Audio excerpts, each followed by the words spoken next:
Hoy nos corresponde este salmo de acción de gracias por el favor del Señor. A propósito de nuestra ofrenda al día de hoy, el salmo habla sobre acción de gracias por el favor del Señor.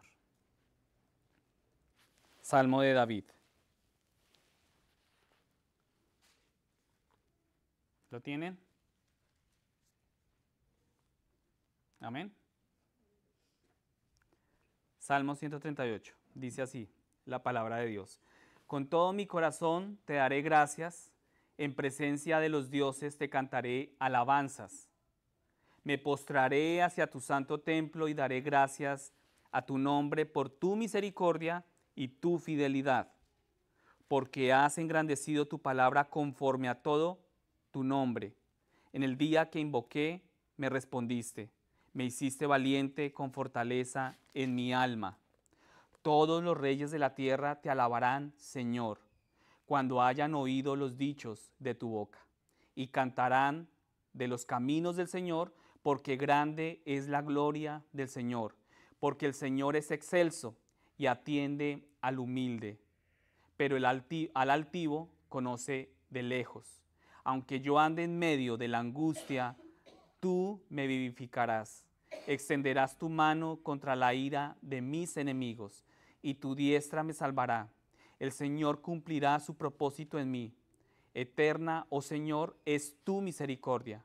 No abandones las obras de tus manos. Leímos la palabra de Dios para el pueblo de Dios. Amén. El Señor cumplirá sus propósitos, hermanos. Este salmo, como todos, son una bendición. El Señor cumplirá su propósito en mí. Eterna, oh Señor, es tu misericordia. Amén, hermanos. Bueno, como muchos de ustedes saben, ahora estamos en la sección final. Ya vamos a terminar esta carta. ¿Cómo les ha parecido esta carta de los Gálatas? Sinceramente, ¿cómo les ha parecido? Bueno, cierto, interesante. También somos conscientes que no ha sido una carta fácil, ¿no? Hemos estudiado cosas muy profundas, pero que el Espíritu Santo es muy capaz también de hablar a nuestro corazón y hacernosla entender, y que tenemos que repetirla una y otra vez. Y esta carta, a pesar de tener cosas profundas que muchas veces a nosotros se nos complica entender, pero Dios está haciendo la obra en nuestros corazones, hermanos, y hoy estaremos en esta sección final del capítulo 6 de Gálatas, versículos 6 al 10. Y en este capítulo final consta de 3 secciones. Recuerdan que el domingo pasado hablábamos de una primera sección.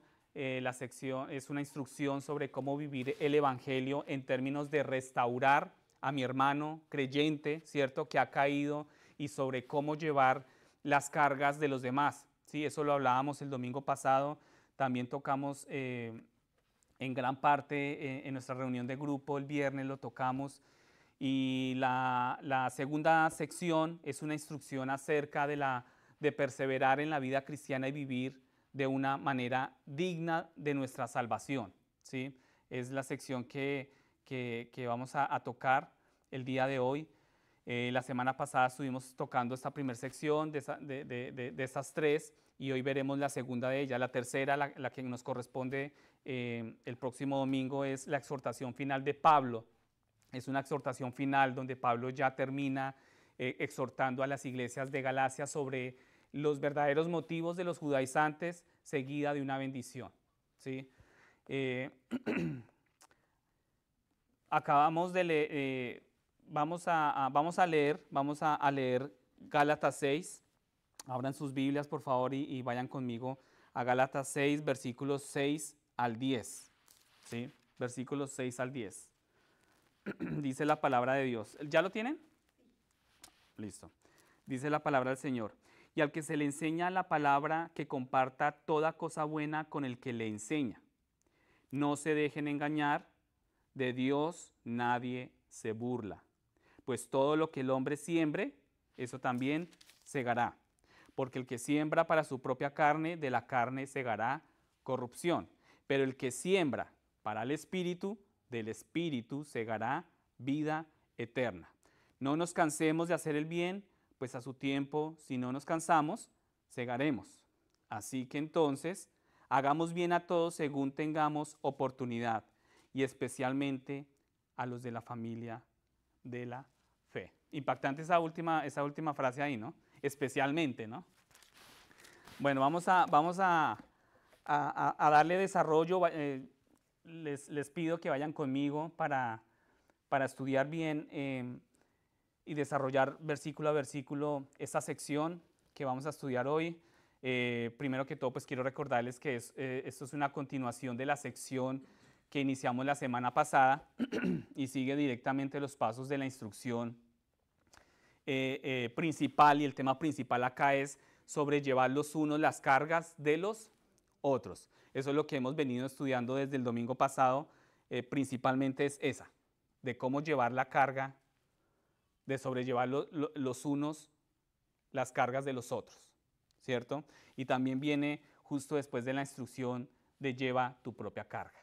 Entonces hay como dos instrucciones acá de llevar, de pensar en los demás, en la carga de los demás, pensando también en cómo llevar mi propia carga, ¿sí?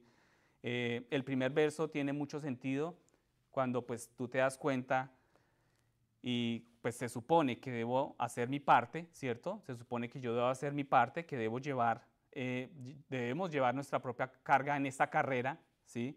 Y se supone que debo ayudar con la carga de la iglesia, ¿sí? Entonces, porque aquí el versículo 6 es una instrucción muy clara, hermanos, bastante clara de no se olviden de su pastor cuando están sobrellevando los unos las cargas de los otros.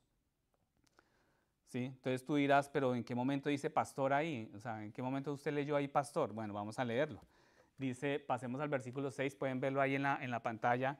Dice, y al que se le enseña la palabra, que comparta. Y al que se le enseña la palabra, dice aquí, al que se le enseña la palabra, se refiere aquí ¿a quién? ¿A quién se le enseña la palabra? Muy bien, ¿cierto? Se refiere al pueblo de la iglesia, ¿sí? A la iglesia. Aquí a todos se les está enseñando la palabra, ¿cierto? O sea, nosotros somos ese pueblo, nosotros somos la iglesia que se nos enseña en la palabra, y el que le enseña, ¿quién es? El pastor es el que enseña la palabra, ¿cierto? Los pastores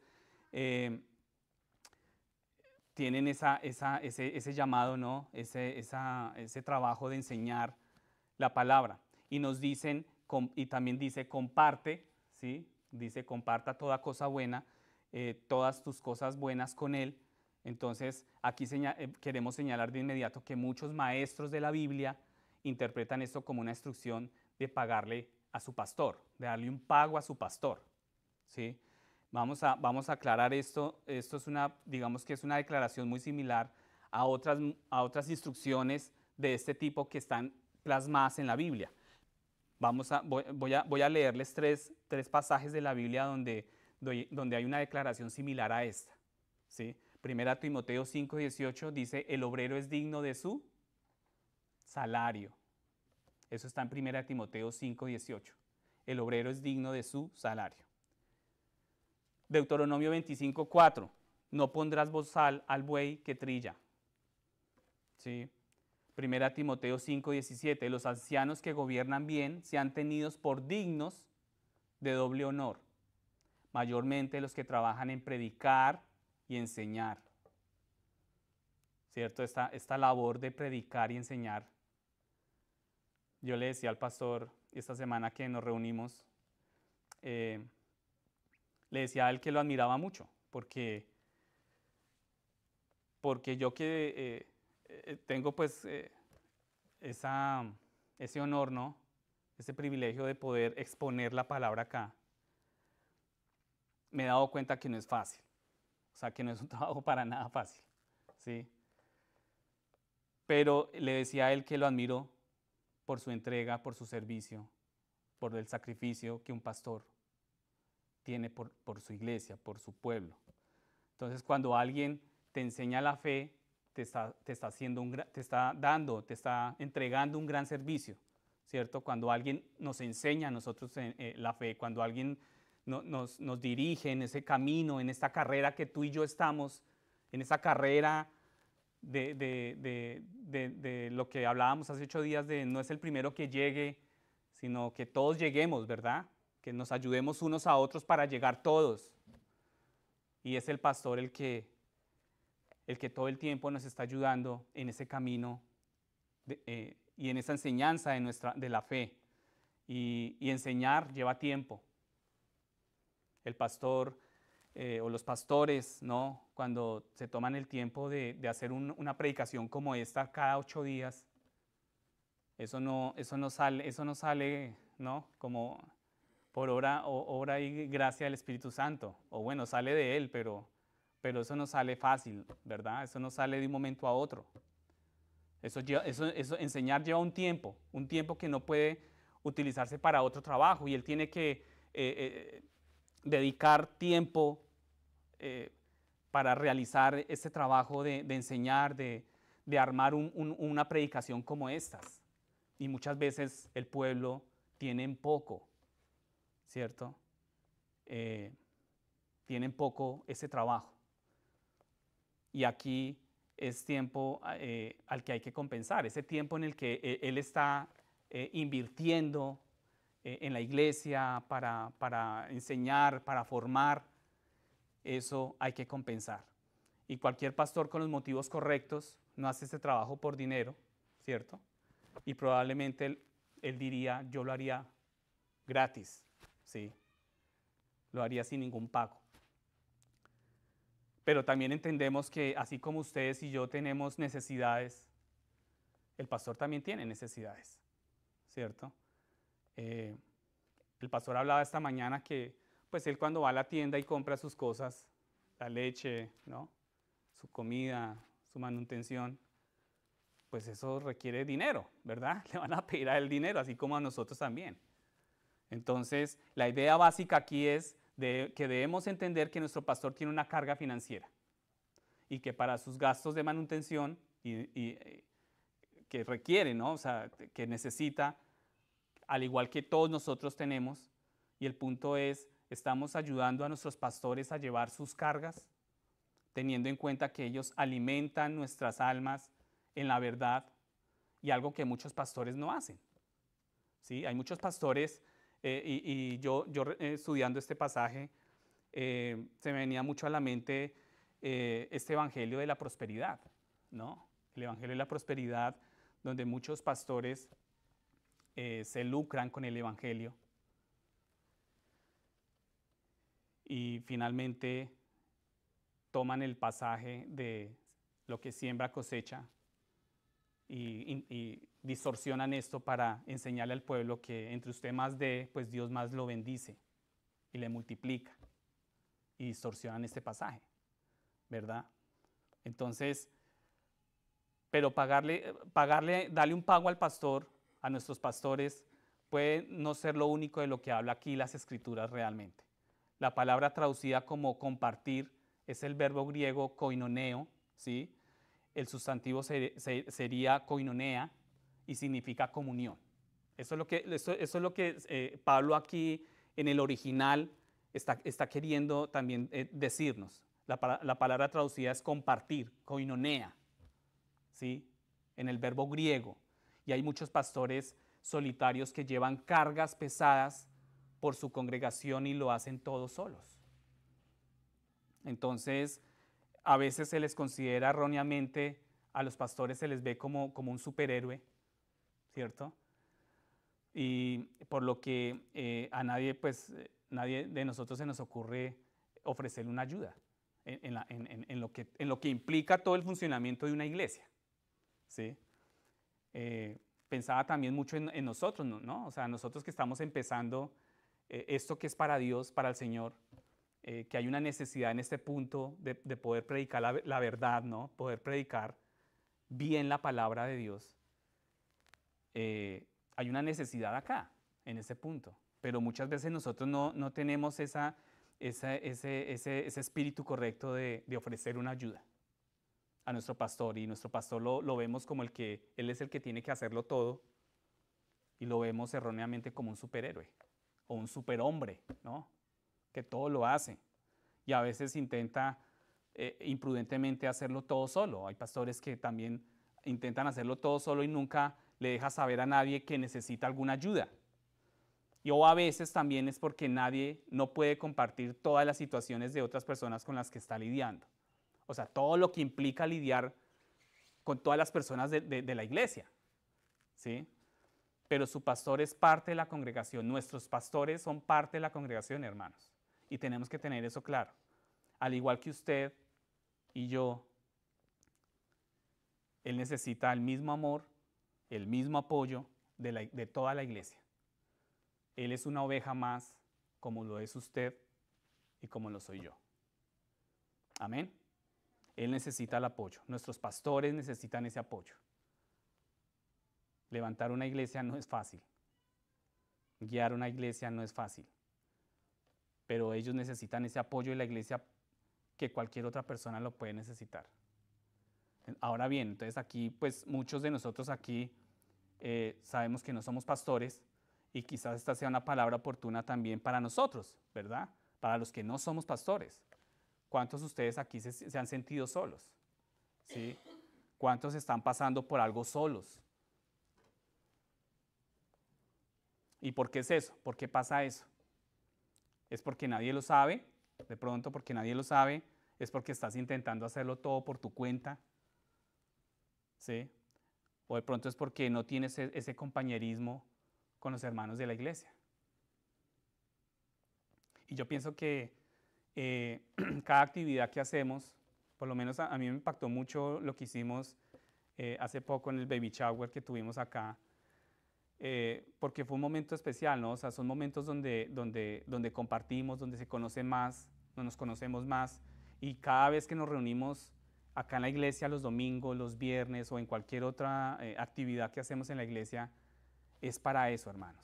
Es para conocernos, es para conocer la necesidad de mi hermano, no como una curiosidad, no como un tema de venga, yo quiero saber qué pasó, no, sino con una actitud correcta, decir, mi hermano está pasando por esto, le doy un abrazo, oro por él, le doy un consejo, lo escucho. Y hablábamos el viernes de eso, ¿verdad? O sea, cuánta necesidad muchas veces nosotros tenemos de que alguien nos escuche y poder nosotros desahogarnos y sentir ese apoyo de mi hermano. Y la iglesia está para eso, hermanos. Nosotros como hermanos, como una familia, necesitamos entrar en ese compañerismo, en esa comunión y hacerle honor al nombre de esta iglesia, ¿no?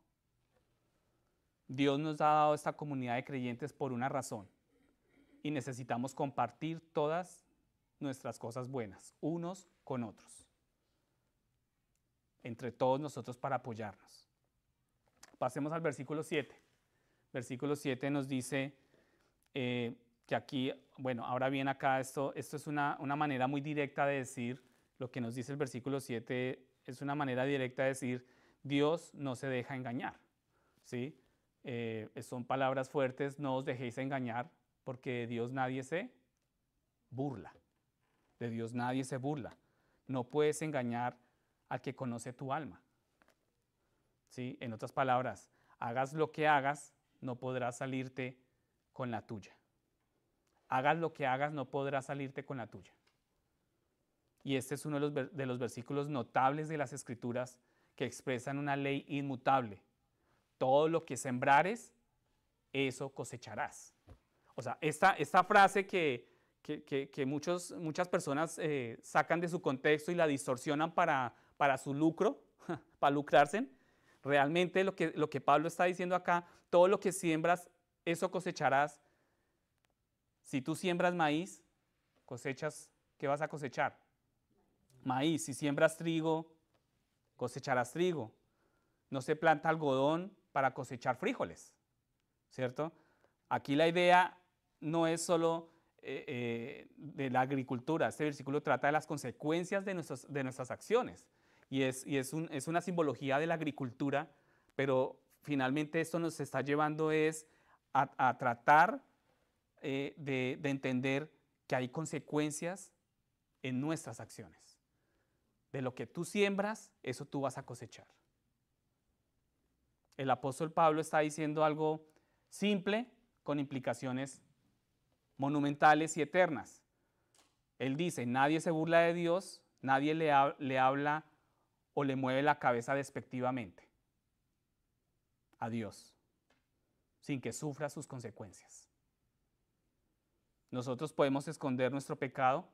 Es más, si nuestro pecado fuera una cosa y lo enterráramos, diríamos, nadie se enteró, yo estoy en silencio, callado, nadie se enteró, pero todos lo hemos hecho, todos aquí hemos hecho algo así, hemos ocultado nuestro pecado, hemos dicho, nadie se enteró, pero Dios lo vio.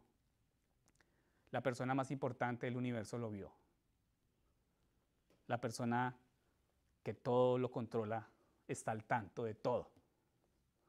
Un pastor decía,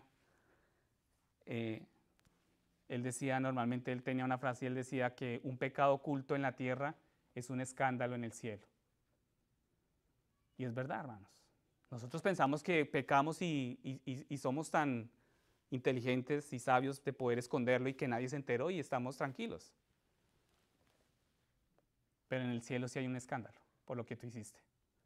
Entonces, ese es el punto de este versículo. Lo que sembrares, eso cosecharás.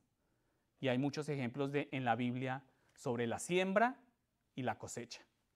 Y vamos, yo voy a pasar por, creo que son tres historias impactantes de personajes bíblicos.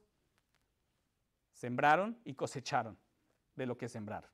Génesis 27, 29. Si recuerdas tú, Jacob engañó a su padre Isaac. ¿Sí lo recuerdan? Jacob era el hijo menor, pero quería la bendición a la que tenía derecho su hermano mayor. ¿Sí? Jacob se vistió con pieles de cabra y se hizo pasar por su hermano mayor, Esaú, que era un hombre peludo y aventurero, ¿cierto? Entonces Isaac era muy viejo y se estaba quedando ciego, así que cayó en la trampa y le dio la bendición a Jacob. Esaú estaba muy enojado y Jacob tuvo que correr para salvar su vida. Entonces mira lo que pasó acá. Mira aquí la ley de la siembra y cosecha. Mira lo que pasó aquí con Jacob un poco después, unos años después. Jacob trabajaba para Labán y quería casarse con la hija de Labán, Raquel. ¿Sí recuerdan esa historia? Entonces llegó el día de la boda, todo contento, todo tranquilo, se estaba casando y en aquella época la novia llevaba un velo muy grueso, ¿sí? A través del cual no se podía ver nada. No es como ahora que tú ves el rostro con la que tú te estás casando, ¿cierto? Y después de terminada la boda, Jacob levantó el velo, resulta que él levantó el velo y sorpresa de él, no era Raquel. La que estaba allí parada era su hermana Lea. Jacob aquí aprendió la lección, todo lo que el hombre sembrare, eso cosechará. No podemos escaparnos de eso, hermanos. Pasado, presente y futuro, esa ley existe. Otro ejemplo de lo que encontramos en la historia acá bíblica, en Primera de Reyes 21, la historia de Acab. No sé si lo recuerdan, hermanos, la historia de Acab. Si tú estás familiarizado con este relato, tú recuerdas que el rey Acab y la malvada reina Jezabel querían apoderarse de una viña, de la viña de Nabot. ¿Sí? Y resulta que Nabot no quiso vender la viña. Él dijo, no, yo no vendo la viña.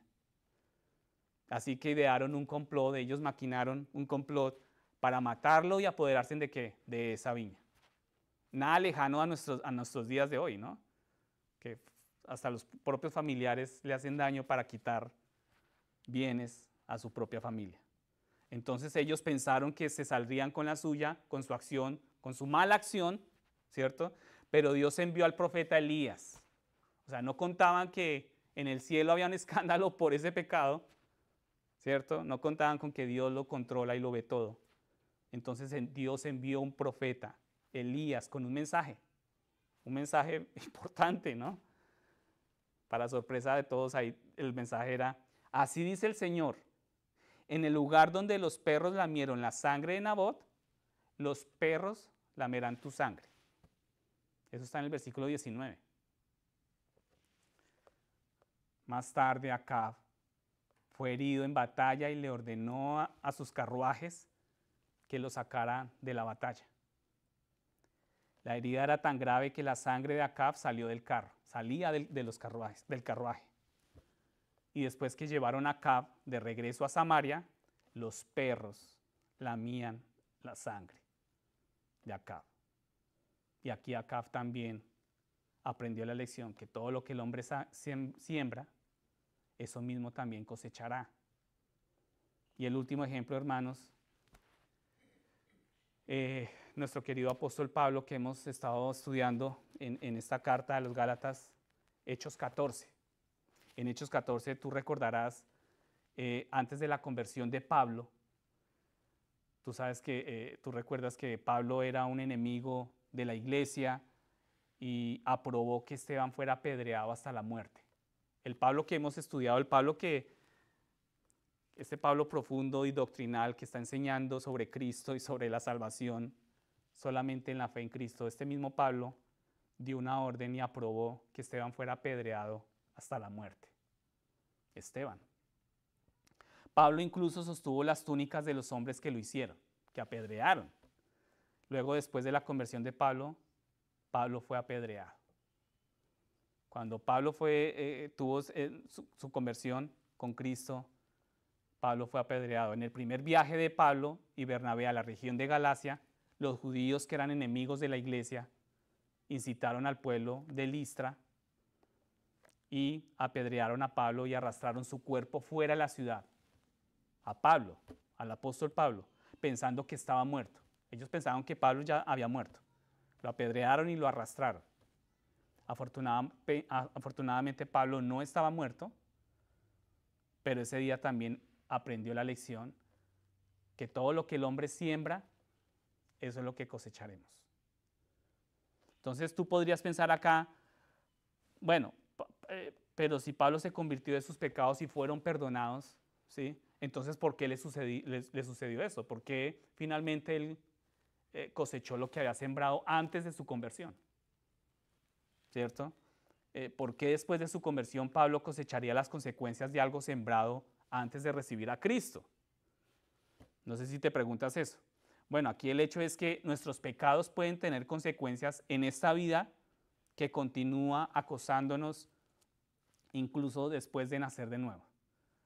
Incluso después de que creemos en Cristo y nacemos de nuevo y estamos en ese proceso de santificación y que nuestro corazón está cambiando, todo nuestro ser está cambiando, incluso en ese momento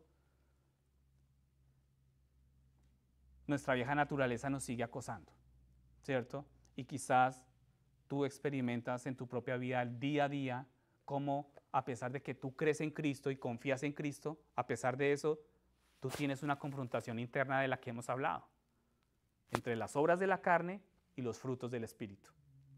Todos aquí, todos sin excepción la tenemos. ¿Cierto? El pastor Jim, ustedes saben que el pastor Jim trabaja regularmente con los hombres de la cárcel. Algunos de estos hombres llegan a conocer a Jesús mientras están allí, ¿no? Pagando sus penas. Ellos entregan sus vidas a Cristo, pero eso no significa que su sentencia de cárcel se suspenda, ¿cierto? O que los cargos por sus crímenes desaparezcan. ¿Cierto que no? Eso no pasa. Esta es una lección importante aquí que nosotros debemos aprender, que todo lo que sembramos, eso cosecharemos. Esos hombres sembraron lo que sembraron, estos hombres que el pastor Jim visita en la cárcel, y por más que que nazcan de nuevo, que reciban, que crean en Cristo, que confían en Cristo, tienen que seguir pagando y cosechar lo que sembraron, ¿cierto? Entonces, cuando sembramos maíz, cosechamos maíz. Cuando sembramos pecado, cosechamos las consecuencias de nuestro pecado. Ahora bien, aquí nos dicen a continuación en el versículo 8, pasen conmigo por favor al versículo 8. El pastor esta mañana él decía que a él le gustaría que más jóvenes se dieran cuenta de la verdad de este versículo. El que siembra para su carne, de la carne segará corrupción. Es lo que nos dice acá el versículo 8. Porque el que siembra para su propia carne, ¿segará qué? ¿Qué segará? Corrupción. Algunos jóvenes empiezan a consumir drogas y no piensan en las consecuencias que trae esto en la vida. Algunos jóvenes tienen relaciones sexuales antes del matrimonio y no entienden cómo eso les va a afectar negativamente cuando estén casados y es más, para toda su vida, de ahí en adelante. Y no se dan cuenta que fácilmente podrían contraer, ¿no?, lo que vemos hoy en día en el mundo, contraer una enfermedad que los acompañe por el resto de sus vidas. Y no vemos eso, no entendemos eso. Y sin mencionar el daño espiritual que esto ocasiona emocionalmente y que esto los continuará asolando. Y algunos jóvenes están empezando de pronto a beber alcohol, a hacer trampa en los estudios o a hacer otras cosas que seguirán afectándolos en el futuro. Habrán consecuencias de todo esto, hermanos. ¿Pero por qué pasa eso? ¿Ustedes por qué creen que pasa, que seguimos, ¿no?,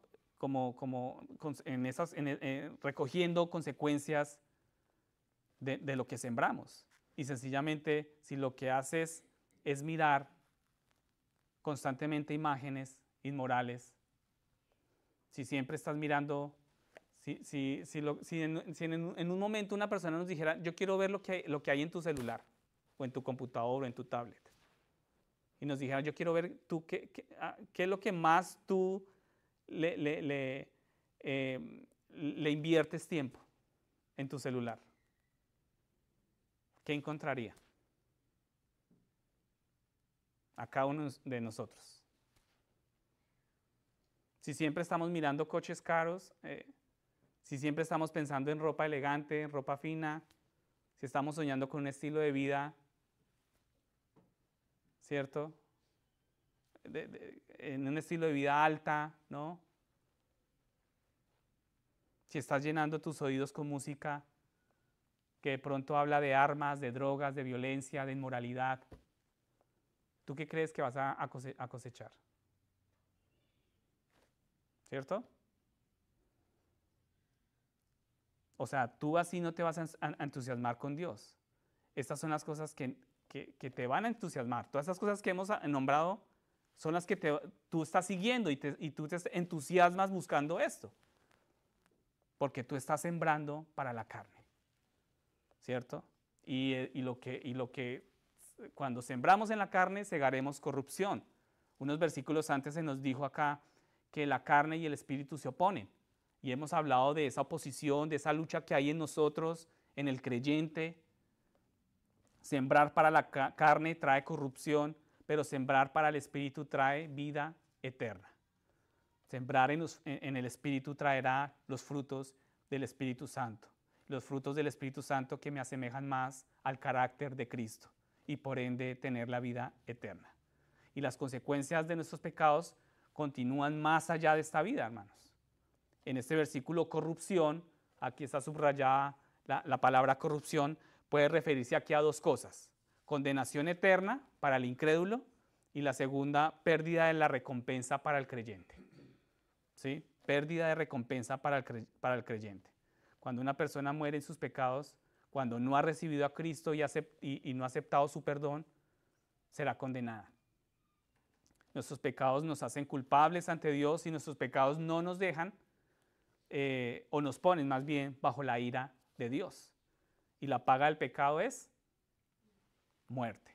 La paga del pecado es muerte. La muerte, sin embargo, no es el único problema para el incrédulo. Después de la muerte viene el juicio con Dios y luego del juicio viene la eternidad sin Dios, que es lo que llaman infierno, ¿no? Es un lugar sin Dios. Donde no esté Dios, es el infierno realmente. Sin embargo, para la persona que ha confiado en Cristo es diferente. Para el creyente es diferente. Cuando morimos, nuestras almas van al cielo para estar con Cristo. Cuando Cristo regrese, resucitarán nuestros cuerpos de entre los muertos y no enfrentaremos el juicio de Dios, porque nuestros pecados son perdonados. Pero por maravilloso que esto sea, hermanos, algunos cristianos también deberíamos tener un poco de miedo del regreso de Cristo. ¿Por qué? ¿Por qué deberíamos tener miedo del regreso de Cristo? Porque aunque no seremos juzgados por nuestros pecados, tendremos que dar cuenta de nuestras vidas a Cristo, de lo que hicimos aquí, de nuestras vidas, de lo que sembramos acá, vamos a tener que dar cuentas a Cristo, ¿cierto? Sea recompensado por sus hechos estando, 2 Corintios 5:10 dice, sea recompensado por sus hechos estando en el cuerpo, de acuerdo con lo que hizo, sea bueno o sea malo. Entonces los cristianos serán recompensados o sufrirán la pérdida de la recompensa por las cosas que hemos hecho. Hay consecuencias por lo que sembramos. Cosechando vida eterna no significa ganar tu salvación. Porque dice acá, pero el que siembra para el Espíritu, del Espíritu segará vida eterna. Cosechando vida eterna no significa ganar tu salvación. La salvación es un regalo. Y eso ya lo tenemos claro. ¿Amén? Sí lo tenemos claro, que la salvación es un regalo a través de la fe en ¿quién? En Cristo Jesús. Y el creyente no puede perder su salvación. Eso es claro. Pero es posible que un creyente se sienta avergonzado al regreso de Cristo. Primera de Juan 2:28 dice, hijos, permaneced en Él para que cuando se manifieste tengamos confianza y no nos apartemos de Él avergonzados en su venida. ¿Sí? Entonces, si tú piensas en alguna de las cosas que estás haciendo en este momento, que tú las tienes ocultas, ¿te avergonzarás de ti mismo cuando Cristo regrese? Si Cristo regresara en este momento, ¿sentirías vergüenza por lo que Él encuentra en el interior de tu vida? Por esos pensamientos, por esa lujuria, por esos egoísmos, por las envidias, por todo lo que sale de nuestro corazón. Y alguna de las cosas que has hecho esta semana, quizás, o antes de entrar aquí a la iglesia hoy, quizás lo que hiciste anoche, en oculto, que tú crees que nadie te vio. Y son esas cosas las que quieres que Cristo te encuentre haciendo cuando regrese. ¿Tú realmente quieres que Cristo te encuentre haciendo eso que tú estás haciendo cuando Él regrese? Entonces, hermanos, acá, por más serio, ¿no? que sea el tema que estamos viendo, debemos pensar en ello y también tenemos un gran consuelo. Aquí tenemos un gran consuelo. Cristo mismo enjugará toda lágrima de nuestros ojos. Apocalipsis 21:4 dice, todas las cosas anteriores pasaron. Ya no habrá más pena, ni llanto, ni dolor. Amén. Entonces, seguimos en el versículo, pasen conmigo al versículo 9. En el versículo 9 dice, y no nos cansemos de hacer el bien. Quiero hacerles una pregunta. ¿Alguna vez tú te has cansado de hacer el bien? ¿Cuántos se han cansado de hacer el bien? ¿Alguna vez has pensado cosas como, no sé por qué estoy haciendo esto, no parece que esté haciendo ningún bien? O sea, como que te cansas de estar haciendo algo que está bien, ¿no? ¿Por qué sigo haciendo lo correcto si no parece llevarme a ninguna parte? ¿Alguna vez te has sentido cansado de hacer el bien? Y a veces nos hemos encontrado o nos sentimos cansados de hacer el bien. Y si somos sinceros, la razón por la que nos cansamos muchas veces es porque no vemos los resultados que queríamos ver. ¿Sí? Muchas veces no vemos esos resultados y nos cansamos. Y las cosas no estaban sucediendo tan rápido como yo quería que sucediera. Y nos cansamos de hacer el bien. Y aquí Pablo dice, no nos cansemos de hacer el bien, hermanos. O bien, no vi el aprecio de los demás que yo esperaba. Y nos cansamos, desfallecemos, desmayamos. Y en las diversas ocasiones en que hemos querido rendirnos, este versículo siempre debe mantenernos en pie, hermanos. No nos cansemos de hacer el bien. Cuando tú estés tentado a cansarte y como decimos popularmente, a colgar los guayos, ¿no? A botar la toalla, a decir, ya no quiero hacer más el bien. Recordemos este pasaje. No nos cansemos de hacer el bien. No nos cansemos de hacer el bien. Y este es un versículo que confronta directamente nuestra impaciencia y nuestras expectativas de resultados.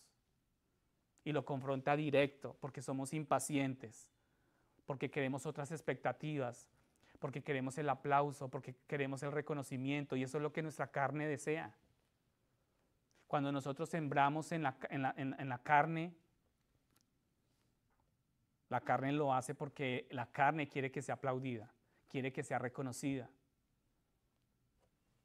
quiere ocupar los puestos más altos para que todos lo vean. Nos recuerda que Dios tiene el control de la línea del tiempo. Tenemos que recordar que Dios tiene el control de la línea del tiempo, hermanos. Y este pasaje nos dice que Él sabe cuál es el tiempo apropiado para las cosas. Y nos recuerda que Dios no se mueve rápido. Él se mueve al ritmo que Él quiere porque Él es Dios, no al ritmo que yo quiera. Ustedes recuerdan la historia de Abraham y Sara. Esperaron 25 años el nacimiento de Isaac, el niño que les había sido prometido. Por durante muchos años esperaron. El mundo esperó miles de años la venida de Cristo, que fue prometido en Génesis capítulo 3, versículo 15. Dice que la simiente de la mujer aplastará la cabeza de la serpiente.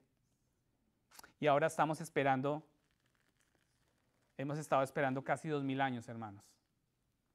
El regreso de Cristo, 2000 años, que fue prometido cuando ascendió después de su resurrección. Ahí fue prometido que Él iba a regresar. Y estamos esperando, porque es al ritmo de Dios, es en los tiempos de Dios. Hechos 1:11 dice, varones galileos, ¿por qué estáis mirando al cielo? Este mismo Jesús que ha sido tomado de vosotros al cielo, vendrá de la misma manera, tal como lo habéis visto ir al cielo. El Señor no se tarda en cumplir sus promesas, según algunos entienden la tardanza, sino que es paciente. Él es el maestro de la paciencia y nosotros de la impaciencia. Eso está en segunda de Pedro 3:9. El Señor no se tarda en cumplir su promesa, según algunos entienden la tardanza, sino que es paciente. Entonces tú piensas en las cosas de tu vida, hermano. Ustedes piensan en las cosas de cada uno de ustedes, de sus vidas, que te han llevado tiempo. Piensa por algún momento las cosas que tú has logrado, que te han llevado tiempo. Piensa en lo que has tenido que esperar. Y te garantizo que la espera no ha sido mala. ¿Cierto? Tú al final dices, bueno, Dios sabía por qué tenía yo que esperar.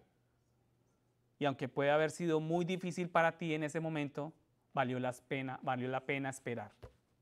Y al final concluimos, de cada momento difícil, de cada tormenta, nosotros concluimos, valió la pena esperar en Dios. Yo quería a mi ritmo, pero valió la pena esperar en Dios. El pastor esta mañana nombraba el testimonio que ellos tienen con Eriquita sobre el momento que querían adoptar a Luis.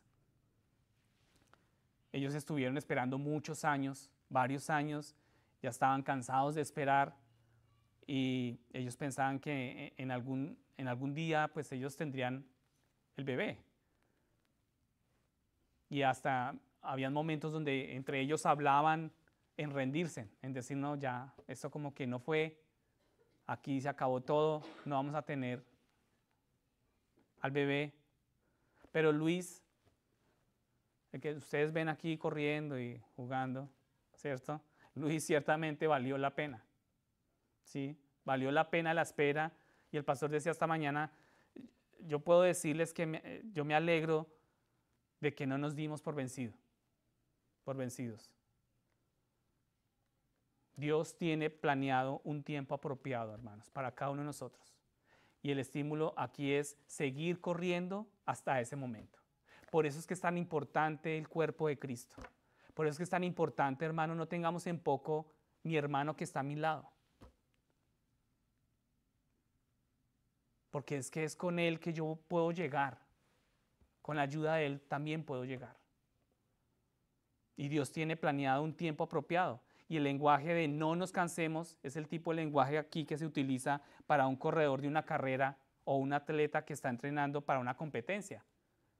La Biblia no nos dice a menudo que la vida cristiana no es un sprint. O sea, la vida cristiana no es, no sé si ustedes han visto las carreras, ¿no?, en las Olimpiadas, por lo menos la carrera de los 100 metros, ustedes se dan cuenta que es una carrera de segundos. Entrenan 4 años, más de 4 años, para una carrera de, creo que son 4 o 5 segundos, ¿no? 100 metros, eso es muy corto, el tiempo es muy corto, lo que dura esa carrera. La vida cristiana, la Biblia nos dice que la vida cristiana no es un sprint, no es una carrera de 100 metros, sino que es un maratón. Nuestra carrera es un maratón, hermanos. No es una carrera que empieza y termina en cuestión de segundos, sino una carrera que corremos toda la vida. Toda nuestra vida vamos a estar corriendo con esta convicción en nuestros corazones. Y por eso debemos seguir adelante. Y tú sabes que los corredores se cansan y nosotros también podemos hacerlo. Podemos cansarnos. Los corredores pueden querer darse por vencidos, salirse de su carril, salirse de la carrera, pero la Escritura nos dice que estas cosas no sucederán para el creyente. Tenemos que soportarnos en nuestra iglesia, con nuestros hermanos. Y dice, cuando sucedan estas cosas, cuando te canses y quieras rendirte, no lo hagas, sigue adelante. Pues a su tiempo, si no nos cansamos, segaremos. Eso es lo que nos está diciendo Pablo. Aún no has llegado a la meta, no hemos llegado aquí, ninguno de nosotros hemos llegado a la meta. La meta es mi encuentro con Cristo. Esa es mi meta, o el regreso de Cristo. Así que sigue adelante. Y eso es una palabra, yo sé que el Espíritu Santo le está hablando a cada corazón y le está diciendo, sigue adelante, sigue adelante, no te canses, tienes que llegar a la meta. Por más caídas que tengas, levántate, sigue adelante. Y lo que nos lleva entonces a la instrucción final en el versículo siguiente, esta es nuestra instrucción final en el versículo 10, hermanos, pasen conmigo al versículo 10. Dios nos ha dado una gran oportunidad de vivir nuestra fe aquí en la tierra. Y el punto de este versículo es, los cristianos deben ser personas que hagan el bien a todos. ¿A quiénes? ¿O a los hermanos? ¿Solamente a los hermanos? ¿O solamente a su familia? ¿O solamente a sus hijos? No, a todos. El bien de todos. Dice, así que entonces hagamos bien a todos según tengamos oportunidad. Y esto aquí sí que nos cuesta. El bien de todos realmente significa todas las personas. Ahí no dice hagamos el bien a mi hermano creyente, ¿cierto? Es todo el mundo, gente que te gusta y la gente que no te gusta. Gente que conoces y gente que no conoces. Y a veces, sin embargo, no queremos hacer esto. A veces, sin embargo, esto es lo que más nos cuesta. Nuestra naturaleza caída dice, haz el bien si te han hecho el bien, ¿cierto? Eso es lo que nos rige a nosotros. Nuestra naturaleza caída dice, no, solamente tú hazle bien al que fue bien contigo, pero al que no, ¿qué dice nuestra naturaleza? Al que te hizo mal a ti, ¿qué tienes que hacerle? Devolvérsela, ¿cierto? Y si puedes con más fuerza, mejor. Nuestra naturaleza caída dice, haz el bien si te han hecho el bien. Y también dice, trátalos mal si te han tratado mal. Así somos. Y algunas veces yo sé que hemos experimentado esto. Hicieron esto por mí, así que yo haré esto por ellos. Ellos hirieron mis sentimientos, así que yo heriré el sentimiento de ellos y los voy a herir más de lo que ellos me hicieron a mí. Y esto es lamentable. Y es demasiado común incluso dentro de nosotros, en los creyentes. Afuera, las personas de afuera uno diría, bueno, pues no conocen a Cristo, no tienen esperanza, no hay un nuevo nacimiento, pero esto es muy común dentro de la iglesia, para los creyentes. Y debemos entender que estas actitudes no provienen del Espíritu, provienen de las obras de la carne. ¿Provienen de dónde? De las obras de la carne. Cristo nos dijo que nos amaos a nuestros enemigos, amen a vuestros enemigos, orar por los que nos persiguen y servir a los demás como Él nos ha servido. Y así es como hacemos brillar nuestra luz delante de los hombres, para que vean nuestras buenas obras y honren a nuestro Padre que está en los cielos. Entonces aquí la instrucción acerca de la familia de la fe no significa que la iglesia deba retirarse del mundo y ocuparse solo de los suyos. O sea, que nosotros nos encerremos aquí en la iglesia y que solamente seamos bien con nosotros mismos. No, nosotros somos luz, tenemos que ser luz adentro y afuera. Ese es el llamado. Pero es una cuestión de equilibrio y de prioridades, hermanos. Y ciertamente un hombre se asegurará de que su familia pueda comer antes de intentar alimentar a todos sus vecinos. Y esta es la misma idea que aquí nos está brindando Pablo. Entonces debemos preguntarnos por qué. Porque un cristiano debe ser una persona que hace el bien a todos, incluso a aquellos que sean sus enemigos. ¿Tú por qué crees que nosotros debemos hacer el bien hasta a nuestros enemigos? ¿Por qué crees? ¿Quién me da la respuesta? ¿Por qué crees que nosotros como creyentes y cristianos debemos hacer el bien aún a nuestros enemigos? Sí. ¿Por qué más? Porque Dios hizo lo mismo, nosotros éramos enemigos de Él y aún así Él nos tuvo a bien que mandó a su Hijo para reconciliarnos con Él. Exacto. La respuesta sencilla es, esto fue lo que Cristo hizo por nosotros. ¿Cierto? Todos nosotros éramos enemigos ¿de quién? De Dios. Cuando Cristo vino a salvarnos, éramos pecadores perdidos y caídos, ¿sí? Éramos enemigos de Dios y rebeldes, porque estábamos desenfrenados en nuestro pecado, en nuestra manera de vivir, a nuestra manera, a nuestra complacencia, ¿cierto? No había un freno en nosotros, pero aún así Cristo vino a dar su vida por nosotros en la cruz, y ese es el amor de Dios. Y no podíamos hacer nada para salvarnos, hermanos. Pero no teníamos forma de pagar por nuestros pecados, no teníamos manera de hacer expiación con Dios, entonces por eso vino Cristo. Jesús es el Hijo eterno de Dios y se ofreció en tu lugar y en el mío. Jesús fue a la cruz. Aún siendo yo su enemigo, Él me amó. Entonces nosotros, ¿por qué hacemos lo contrario con nuestros enemigos? Jesús fue a la cruz, Él pagó por el precio por nuestros pecados, fue colgado fue colocado dentro del sepulcro y al tercer día resucitó entre los muertos. Y este es lo más grande que se podría hacer por nosotros. Y fue el único que era capaz de hacer esto por nosotros. Jesús ha provisto para nuestra mayor necesidad el perdón de nuestros pecados, reconciliación con Dios. ¿Quién te está reconciliando con Dios? El Hijo. A través del Hijo, a través de Cristo. Y todo esto lo hizo mientras éramos enemigos de Dios. Cuando tú estabas desenfrenado en tus pecados en el mundo, tú eras un enemigo de Dios. Y sencillamente por eso hacemos el bien a todos, sin importar lo que nos hagan a nosotros. Y tú recuerdas todo lo que le hicieron a Cristo en sus últimas horas. Y aún así, Él decía, perdónalos.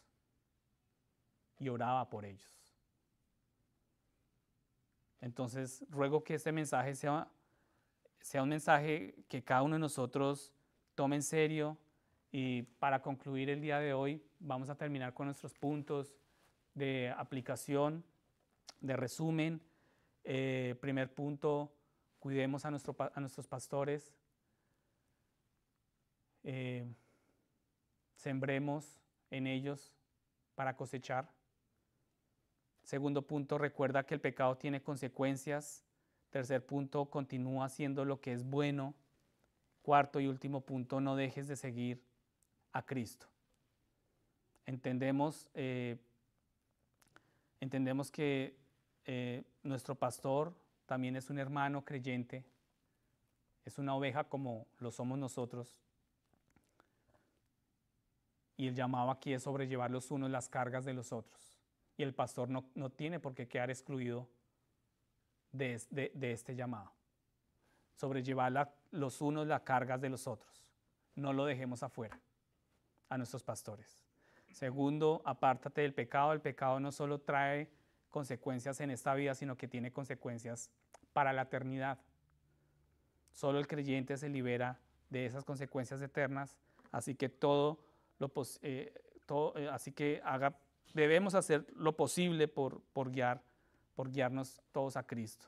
Tercer punto, dice acá, continúa haciendo lo que es bueno. Si te concentras en hacer lo correcto, naturalmente excluirás lo que está mal. Así que continuemos. El llamado aquí el aliento es, sigamos haciendo el bien. Y finalmente, seguir a Cristo, no dejemos de seguir a Cristo, es un compromiso que dura toda la vida. Ya lo hablábamos. Es un maratón en nuestra vida. No es una carrera corta, no es un sprint. Y es un camino que dura toda la vida. Habrán algunas temporadas en las que verás buenas cosechas, ¿cierto? Y habrá otras temporadas en las que no habrán buenas cosechas. Pero independientemente de esas temporadas, hermanos, en las que te encuentras, no te rindas. No te rindas. No nos rindamos. Sigamos corriendo, sigamos creyendo, sigamos sumergiéndonos en el Señor, en la palabra. Y acá estos son buenos recordatorios para nosotros, hermanos, y esperamos que nos animemos entre nosotros, nos ayudemos entre nosotros, nos animemos entre nosotros mismos. Y aquí surge una pregunta, ¿qué se puede decir a los que no son cristianos? ¿No? Un mensaje como estos para el creyente, ¿qué podemos decir para el no creyente? ¿Qué se le puede decir a la persona que nunca antes ha confiado en Cristo?